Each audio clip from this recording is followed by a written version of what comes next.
What's going on YouTube? It's your boy John B. Come back to you guys with a brand new haircut tutorial. So today I'm going to be doing a bald fade, a mid bald fade, and I'm going with a number 6, and I'm just going to even out his hair on top. And when doing this, I like to comb out the hair just to get all like the hair pointing in one direction and getting all the little tangles out.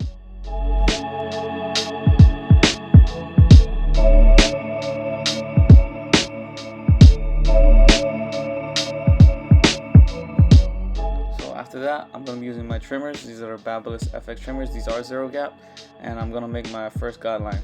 So usually I like to drop my fades a little bit in the back just because I feel like it gives it more contrast and gradients, and that's one step that I learned that over time that it'll make your blend look a lot nicer than it usually does. So I'm just going to continue to bald out this step. Then I'm going to move on to the other side and practically do the same exact thing and meet right in the middle on the back of his head. You see how I'm flicking out though? I'm not making a real harsh line because I don't want to like have a hard time getting that bald line out, because that is the most important guideline when you are doing a bald fade.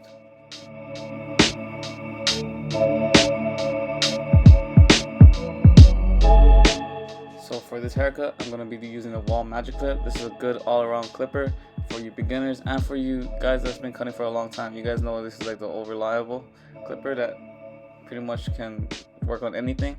So I'm going to use it, go first with the clipper all the way open, and by open I mean that lever on the left is all the way open, all the way down. Then I'm going to go with my shaver and just bald out that light stubble that was left with the trimmer. But just be careful to not go too high. You see how I'm flicking out just to get rid of that stubble, because you do not want to make a hard line. You're just going to make it harder on yourself. Next, I'm going to go with my clipper all the way closed, and I'm going to slowly open it. And the higher you go, the more you open the clipper. But you do not want to pass that top guideline. As you can see, I do use a lot of my corners. For me, it makes life a lot easier when I do it this way because I'm not taking out big chunks at a time.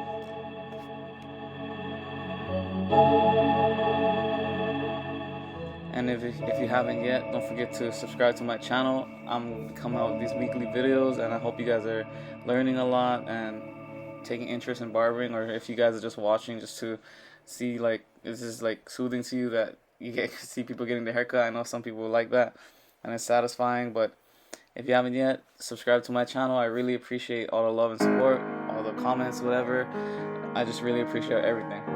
So I'm pretty much going to get rid of that bottom line, and now I'm going to go with my number 1 guard all the way open, and I'm going to go about an inch high, probably double the length of that first guideline. And I'm going to flick out when I head towards the top because you don't want to make a harsh guideline. You never really want to make harsh guidelines because you're going to make it harder on yourself in the future.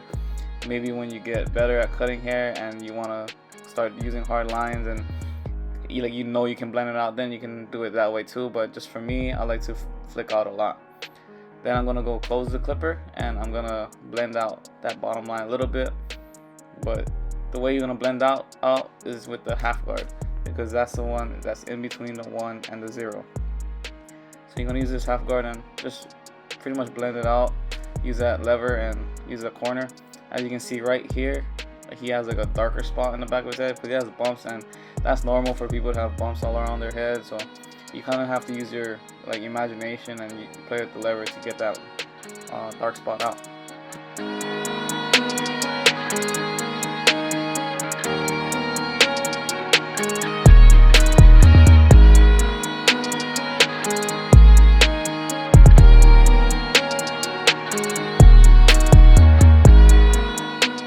After you get that dark spot out and you move on to the next step, I'm going with my number 2 guard all the way open, and you can see I'm really flicking out at the top. I'm not digging into the top of his head because you do not want to do that. If you do that, you're gonna ruin the shape, the whole haircut, and you might have to bring the fade higher. And this is my boy right here. He does not like high fades, so we try to keep it on that mid area for him. And you see I'm using the corners a lot. That's gonna help it. It's kind of like thinning it out a little bit. So you just gotta remember, try to keep the top dark as possible and have a nice transition all the way down to bald skin. So I'm gonna close it and blend right below that other guideline. Then to finish off the blend, I'm gonna go with my 1.5 guard all the way open and slowly close it. And as you can see, that blend is coming out. And pretty much after that, I'm just gonna bounce around with my half guard, no guard, 1 guard. I'm just gonna use whatever it takes to take out those like the little dark spots within the blend that I'm gonna see. And you can see I'm pretty much done with that first like side of his head, and I'm gonna move on to this darker spot right here, and it's just gonna slowly come out.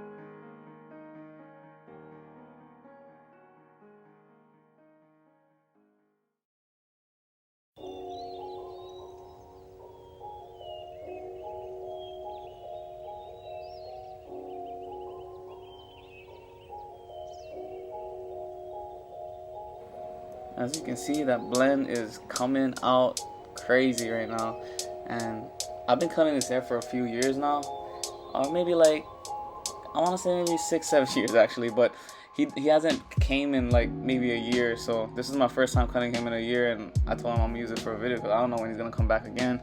But yeah, this is one of my best friends right here, man. He used to be my guinea pig. I appreciate him, and that's the kind of relationship you want to build with your clients. Like, you don't want to just think about the money, you want to think about building that friendship with that person, because not only is that going to keep them coming back to you, but that's going to keep like your job easier. You don't want to cut someone and be awkward the whole haircut, you know what I mean?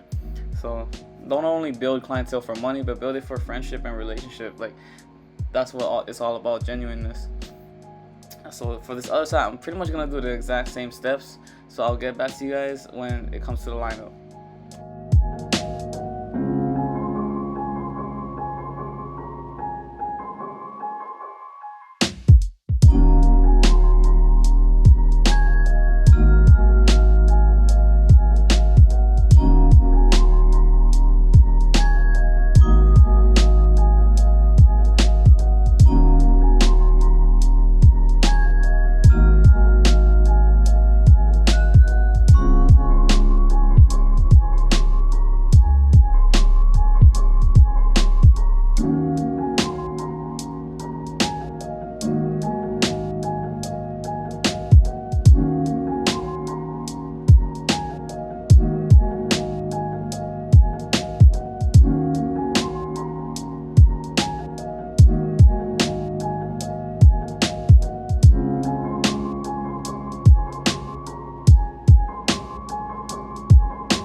lineup.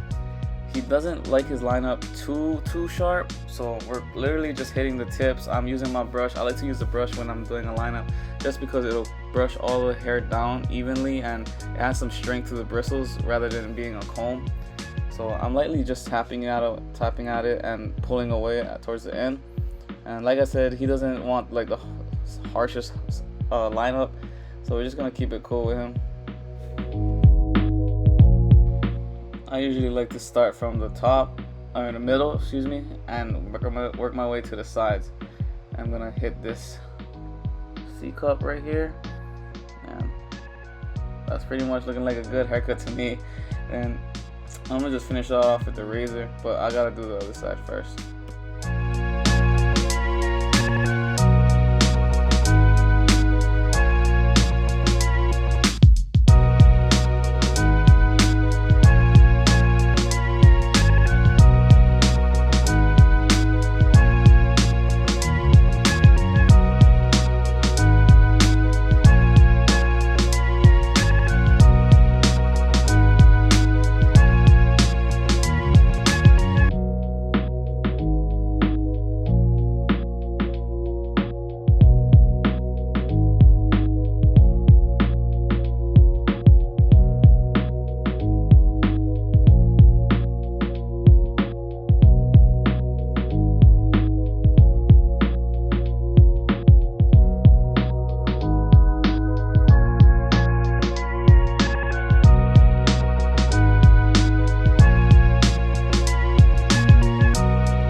Remember, when you're razoring, just remember to pull the skin with your thumb or whatever finger you want to use. Just make sure you pull that skin for that stretch, because if you don't, you could nick the client and it'll just make it less irritation for him when he gets his haircut. And this technique right here, the reverse backhand, I kind of learned it throughout time, and if you want to learn it, feel free to, but just be careful not to cut yourself or cut the client, because you will be a little shaky because it is an awkward position, but you will get used to it just like I do now.